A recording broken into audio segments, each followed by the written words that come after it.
So up to this point in this chapter, we have only seen consumer surplus and producer surplus separately. However, they both come into play at the same time on a supply and demand diagram. So if I were to draw a supply and demand diagram, I would have typically my supply, my demand, which determines the market price and the equilibrium quantity. And from here, I could determine the area that represents my consumer surplus and my producer surplus. The very important thing that you have to ask yourself here is it's always going to be the area between zero quantity and the quantity exchange, because we will see under price controls or under production that maybe we don't achieve this efficient level of quantity. So it's between zero and the quantity exchange. And for the demand curve for this consumer surplus, it's going to be the area between the demand curve and the price for that quantity. So I look at this quantity, I look at this distance, I don't go any further than here. This is my barrier. And for this distance here, the area between the price and my demand curve, which represents my willingness to pay, is my consumer surplus. So here we say that the demand curve represents willingness to pay. Okay. When it comes to producer surplus, said here that's the area between the market price and the supply curve. So here my supply curve represents my production costs. And based on these production costs, for this quantity exchange, once again, you don't go beyond it or you don't go below it. For this quantity exchange, for this first unit, this is my cost. This is my total revenue for that unit. So this difference here is my profit or my producer surplus for those units. Okay. So this is roughly the triangles that you will often see for consumer surplus and producer surplus and the supply and demand framework. The goal of the benevolent government, the good government, would be to maximize this total surplus in an economy. And if we include other things such as taxation or environmental damages, you'd want to try to make things as best as possible for the population. But in this simple case, we only think about people's consumption happiness and producers' production, producer surplus, which is profits.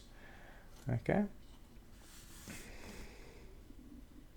So we're always trying to maximize that gap between that willingness to pay and the production cost.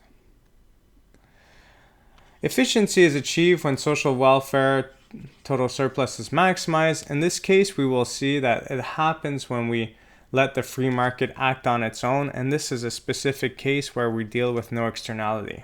If you don't understand what an externality means, that's fine. You will understand when it moves to chapter 16 and we start dealing with environmental damages and things of that sort. But for now, in the absence of any negative impact of this consumption, whether it be a cigarette consumption or something else, assuming that there's no negative impact, it's not cigarettes, it's another good that we're dealing with, efficiency is achieved when we let the markets run on its own, when we have the free market, and it's going to produce my largest consumer surplus and producer surplus. To verify this, we're just going to draw this out. Okay. So let's say I have my initial supply and demand.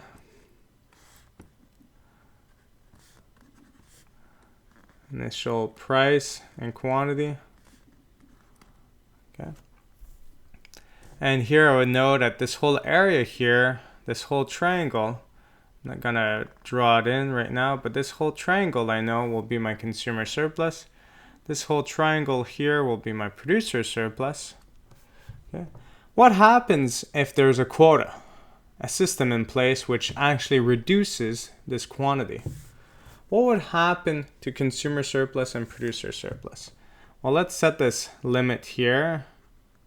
Let's say that because of a quota or something else is restricting output, which is the situation when we have underproduction. Okay, so we're producing less than we would normally. So here even though this efficient quantity is still there, when I ask myself what is consumer surplus, what is producer surplus, I have to keep in mind that to calculate consumer surplus, it's going to be that area between my demand curve, which represents my willingness to pay, and the price paid. We haven't said anything about the price changing here. We're not talking about a price ceiling or a price floor, so let's just keep it simple and say the price is the same. It doesn't really matter for what's going to be the change on social welfare, whether the price goes up or it goes down. But here, if the price were to stay the same, we would have this situation that my new consumer surplus area would only be this area here. Why? Because this area here, these quantities, these units will not get produced, will not get exchanged, because there's a law forbidding it from happening. And the producer surplus will be this area here. Okay. So we could see that this whole area here gets lost. Okay. And we will refer to this often in the other context later on as our deadweight loss. And will often be simply written as DWAL for deadweight loss. So here, clearly, our social welfare has gone down.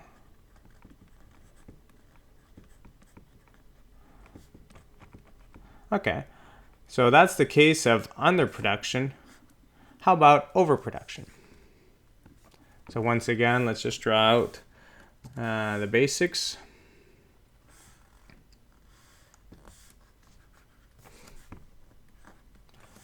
So we have our demand, we have our supply, we have our initial price and quantity. And just to recall, this area here would be my consumer surplus. This area here would be my producer surplus. What happens when we have overproduction? So let's say here, now we have this situation where we're producing at Q2, which would be the overproduction scenario. So for some reason, the market's been flooded, and we look at this. Well, up to the Q here, this Q star or whatever you want to refer to, we will have this consumer surplus, we will have this producer surplus kind of area. Once we go beyond this Q, we're going to have this situation here that here, our willingness to pay is smaller than our production costs. So these units that get sold derive a certain level of happiness. So let's say the marginal happiness will be smaller than the marginal cost of production. Therefore, we could think in terms of social welfare here that the price, if it stays at this price here, we're going to have a situation where these consumers at this same price as before now have a situation that they're losing happiness. So consumer surplus lost, because that's an area that they're paying above their willingness to pay, so they're losing satisfaction. And this area here, they're producing at a production cost that is above the price, so this would be producer surplus lost. So once again, we're going to have this kind of triangle here that represents a loss, and it could be referred to as a deadweight loss. So in the absence of externalities, which we haven't covered yet, the free market scenario of just letting the market act on its own and producing the right amount of quantity will be the most efficient in terms of maximizing the combination of producer surplus and consumer surplus. The next chapter, we're going to be covering price controls, and we're going to see that once we introduce price controls, whether it's price floors or price ceilings, it's going to have an impact on total consumer surplus and producer surplus. And because we're going to be restricting output, that total social welfare will be smaller. However, there may be some reasons why we still want to introduce certain price controls to try to protect certain individuals or certain companies or certain something. And we're going to discuss that in chapter 5.